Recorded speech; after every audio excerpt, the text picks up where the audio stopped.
ನಮಸ್ತೆ. ಜೀವನದೊಳಗೆ ಅನೇಕ ಒಳಿತು ಕೆಡುಕುಗಳು ಸಂಭವಿಸ್ತವೆ. ಲಾಭ ನಷ್ಟ, ಸುಖ ದುಃಖ, ನೋವು ನಲಿವು ಎಲ್ಲವೂ ಇರೋದೇನೆ. ಯಾವುದು ನಮ್ಮ ಕೈಯೊಳಗಿಲ್ಲ.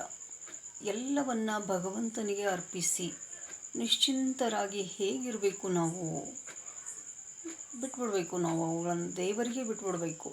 ದೇವರಿಗೆ ಅರ್ಪಿಸಿದಾಗ ಮನಸ್ಸು ಹಗುರಾಗ್ತದೆ. ನಮ್ಮ ಬದುಕು ಕೊಂಚ ಮಟ್ಟಿಗಾದರೂ ನೆಮ್ಮದಿಯನ್ನು ಕಾಣ್ತದೆ ಅನ್ನಲಿಕ್ಕೆ ಬಸವಣ್ಣವರು ಈ ಸೊಗಸಾದ ವಚನ ನೋಡ್ರಿ. ಎನ್ನ ವಾಮ ಕ್ಷೇಮ ನಿಮ್ಮದಯ್ಯ, ಎನ್ನ ಹಾನಿ ವೃದ್ಧಿ ನಿಮ್ಮದಯ್ಯ, ಎನ್ನ ಮಾನಾಪಮಾನ ನಿಮ್ಮದಯ್ಯ, ಬಳ್ಳಿಗೆ ಕಾಯಿ ದಿಮ್ಮಿತ್ತೆ ಕೂಡಲ ಸಂಗಮ ದೇವ.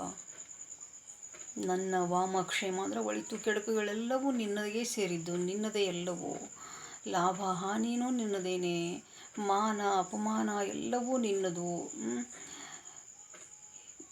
ಬಳ್ಳಿಗೆ ಕಾಯಿ ಭಾರ ಆಗ್ತದೇನೋ ದೇವರೇ, ನನ್ನ ಒಬ್ಬನ ಮಾನಾಪಮಾನ ಲಾಭ ನಷ್ಟ ನೋವು ನಲಿವನ್ನು ನೀನು ಭರಿಸೋದಿಲ್ಲೇನೋ. ನಿನಗೆ ಅರ್ಪಿಸಿ ನಾನು ಇರ್ತೀನಿ ಅನ್ನುವಂಥ ಒಂದು ವಿಷಯವನ್ನು ಈ ಚಿಕ್ಕದಾದಂಥ ವಚನದಲ್ಲಿ ಹೇಳಿದ್ದು ಬಸವಣ್ಣವರು. ಮತ್ತು ಹೇಳ್ತಾರೆ ಅವರು, ದೇವರಿಗೆ ಹೆಂಗೆ ಶರಣಾಗಬೇಕು ನಾವು. ಅವನಿಗೆ ಮನಸ್ಸು ಮಾಡಿದ್ರೆ ಏನು ಅಸಾಧ್ಯ. ದೇವರು ಮನಸ್ಸು ಮಾಡಿದ್ರೆ ಯಾವುದೂ ಅಸಾಧ್ಯ ಇಲ್ಲ. ನೀನು ಒಲಿದರೆ ಕೊರಡು ಕೊನರುವುದಯ್ಯ, ನೀನು ಒಲಿದರೆ ಬರಡು ಹಯನಹುದಯ್ಯ, ನೀನು ಒಲಿದರೆ ವಿಷವೇ ಅಮೃತ ಒಪ್ಪುದಯ್ಯ, ನೀನು ಒಲಿದರೆ ಸಕಲ ಪಡಿ ಪದಾರ್ಥ ಇದಿರಲಿಪ್ಪುವು ಕೂಡಲ ಸಂಗಮ ದೇವ. ದೇವರು ಇಷ್ಟಪಟ್ಟರೆ, ದೇವರು ಮನಸ್ಸು ಮಾಡಿದ್ರೆ, ದೇವರು ನಮಗೆ ಒಲಿದರೆ ಅಸಾಧ್ಯ ಅಸಂಭವ ಅನ್ನೋ ಮಾತೇ ಈ ಪ್ರಪಂಚದಲ್ಲಿ ಇಲ್ಲ. ನೀನು ಒಲಿದು ಬಿಟ್ಟರೆ ಕೊಡ್ಡ ಅಂತಿರಲ್ಲ, ಕೊರಡು ಸಹಿತ ಚಿಗುರಿ ಹೂ ಬಿಡೋವಂಥ ಸಂಭವ ಇದೆ.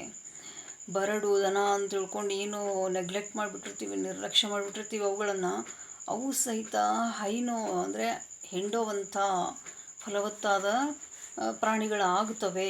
ನೀನು ಒಲಿದ್ರೆ ವಿಷ ಕೂಡ ಅಮೃತ ಆಗ್ತದೆ. ನೀನು ಇಚ್ಛೆ ಪಟ್ಟರೆ, ನೀನು ಒಲಿದರೆ ನಾವು ಬಯಸಿದ ಸಕಲ ಪಡಿ ಪದಾರ್ಥಗಳು ಬಂದು ನಮ್ಮ ಮುಂದೆ ಇರ್ತವೆ.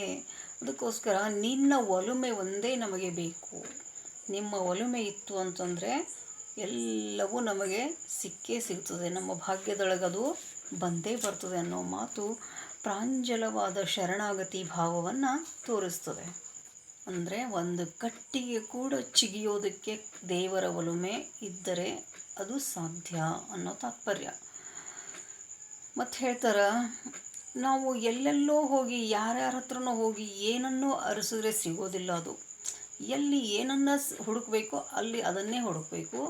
ಅದು ಸಿಗುವಂಥ ಯೋಗ್ಯವಾದಂಥ ವಸ್ತು ಯೋಗ್ಯವಾದ ಸ್ಥಳದೊಳಗೆ ಅಲ್ಲೇ ಇರ್ತದೆ. ಅಲ್ಲಿ ಬಿಟ್ಟು ನಾವು ಬೇರೆ ಕಡೆ ಅರಸಿದ್ರೆ ವೃಥಾ ಕಾಲಹರಣ, ನಮ್ಮ ಎನರ್ಜಿ ಶಕ್ತಿ ವೇಸ್ಟ್ ಆಗ್ತದೆ.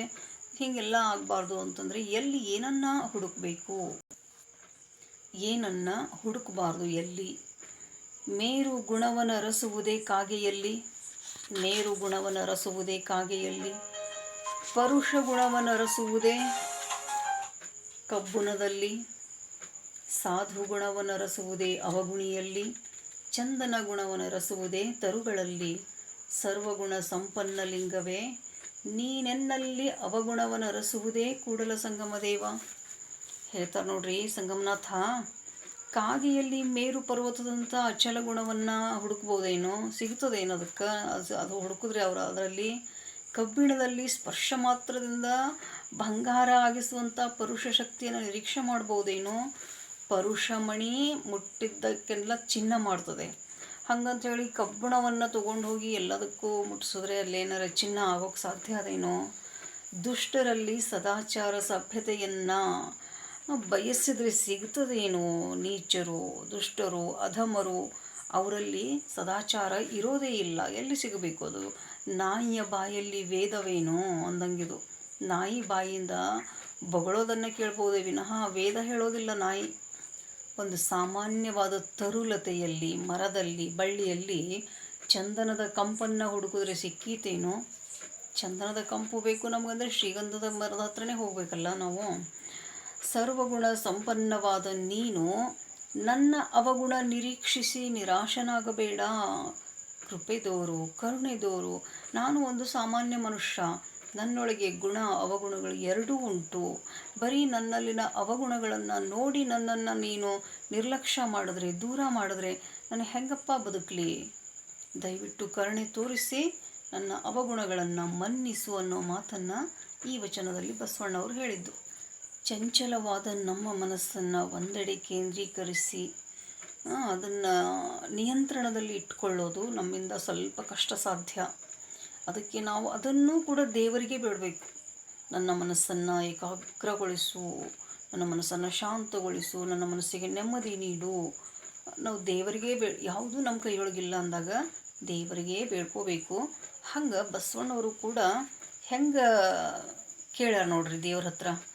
ಅತ್ತಲಿತ್ತಲು ಹೋಗದಂತೆ ಹೆಳವನ ಮಾಡಯ್ಯ ತಂದೆ, ಸುತ್ತಿ ಸುಳಿದು ನೋಡದಂತೆ ಅಂಧಕನ ಮಾಡಯ್ಯ ತಂದೆ, ಮತ್ತೊಂದು ಕೇಳದಂತೆ ಕಿವುಡನ ಮಾಡಯ್ಯ ತಂದೆ, ನಿಮ್ಮ ಶರಣರ ಪಾದವಲ್ಲದೆ ಅನ್ಯ ವಿಷಯಕ್ಕೆ ಎಳೆಸದಂತೆ ಇರಿಸು ಕೂಡಲ ಸಂಗಮ ದೇವ. ಚಲನೆ ಮನುಷ್ಯನಿಗೆ ಬೇಕು. ಹುಟ್ಟಿದ ಊರಲ್ಲೇ ಇರೋಕ್ಕಾಗಲ್ಲ, ಹುಟ್ಟಿದ ಮನೆಯಲ್ಲೇ ಇರೋಕ್ಕಾಗಲ್ಲ, ಒಂದೇ ಸ್ಥಳದೊಳಗೆ 1 ಗಂಟೆ ಕೂತ್ಕೊಳ್ಳೋಕ್ಕಾಗಲ್ಲ. ಅಷ್ಟು ಚಂಚಲ ನಮ್ಮ ಮನಸ್ಸು. ನಮ್ಮ ಶರೀರ ಚಲಿಸ್ಬೇಕಂತದೆ, ಕಾಲುಗಳೆಲ್ಲೆಲ್ಲೋ ಹೋಗಿ ಬರಬೇಕು, ಏನೇನೋ ಮಾಡಬೇಕು. ಮನಸ್ಸು, ಇಂದ್ರಿಯಗಳು, 108 ನಮೂನೆಯ ಬಯಕೆಗಳು ನಮ್ಮನ್ನು ಯಾವ ಕಡೆನೂ ಎಳ್ಕೊಂಡು ಹೋಗ್ತವೆ. ಅಥವಾ ಅಂಥ ಒಂದು ಬಯಕೆಯ ಸಂದರ್ಭದೊಳಗೆ ಬಸವಣ್ಣವರು ಅತ್ತಲಿತ್ತ ಹೋಗದಂತೆಯನ್ನು ಹೆಳವನ ಮಾಡಯ್ಯ. ಹೆಳವನ ಅಂದರೆ ಕುಂಟನಾಗಿ ಮಾಡಿಬಿಡಪ್ಪ. ಕುಂಟ ಎಷ್ಟಂತ ತಿರುಗಾಡ್ಲಿಕ್ಕೆ ಸಾಧ್ಯದ? ಅವನು ಇದ್ದಲ್ಲಿ ಇರಬೇಕಾಗ್ತದಲ್ಲ. ಅದಕ್ಕೆ ನನ್ನನ್ನು ಆ ರೀತಿ ಮಾಡು. ನನ್ನ ಮನಸ್ಸು ಎಲ್ಲೂ ಎಳ್ಕೊಂಡು ಹೋಗಬಾರ್ದು. ನನ್ನನ್ನು ಹೆಳವನ ಮಾಡಯ್ಯ ತಂದೆ. ಸುತ್ತಿ ಸುಳಿದು ನೋಡದಂತೆ, ಎಲ್ಲ ಕಡೆ ಕೆಟ್ಟ ದೃಷ್ಟಿಯಿಂದನೇ ನೋಡ್ಕೋತ ನಿಂತೀವಿ ನಾವು. ಆ ರೀತಿ ನನ್ನನ್ನು ಇರಿಸ್ಬೇಡ. ಕಾಮುಕ ದೃಷ್ಟಿಯಿಂದ ನನ್ನೊಳಗೆ ಕಾಮುಕ ದೃಷ್ಟಿ ಹುಟ್ಟದಂತೆ ಕುರುಡನನ್ನಾಗಿ ಮಾಡು. ನನ್ನನ್ನು ಕಣ್ಣೇ ಇಲ್ಲ ಅಂತ ನಾ ಏನು ಕೆಟ್ಟದ್ದನ್ನು ನೋಡಬಲ್ಲೆ, ಬಯಸಬಲ್ಲೆ? ಕೆಟ್ಟ ಪದಗಳು ನನ್ನ ಕಿವಿಗೆ ಬೀಳದಂತೆ ಕಿವುಡನ ಮಾಡಯ್ಯ ತಂದೆ. ನನ್ನ ಮನಸ್ಸು ಶರಣ ಜನರ ಪಾದ ಪೂಜಾ ಚಿಂತನೆಯ ಹೊರತು ಇನ್ನಾವುದರೆಡೆಗೂ ಹರಿಯದಂತೆ ಬಂಧಿಸಿಬಿಡು. ನನ್ನ ಮನಸ್ಸು ಎಲ್ಲಿರಬೇಕು? ಕೇವಲ ಕೂಡಲ ಸಂಗನ ಚರಣಗಳ ಧ್ಯಾನದಲ್ಲಿರಬೇಕು. ಅದನ್ನು ಬಿಟ್ಟು ಬೇರೆ ಏನನ್ನೂ ನನ್ನ ಮನಸ್ಸು ಬಯಸಬಾರ್ದು. ಆ ರೀತಿ ಅವನ ಚರಣ ಕಮಲದಲ್ಲಿ ನನ್ನ ಮನವನಿರುವಂತೆ ಅನುಗ್ರಹಿಸು ತಂದೆ. ಬೇರೆ ಎಲ್ಲೂ ನಾನು ಸುತ್ತಿ ಸುಳಿದು ಹರಿದಾಡಿ ಕೆಡಬಾರ್ದು ಈ ಭವದಲ್ಲಿ ಅನ್ನುವಂಥ ತಾತ್ಪರ್ಯ ಈ ವಚನದ್ದು. ಧನ್ಯವಾದ.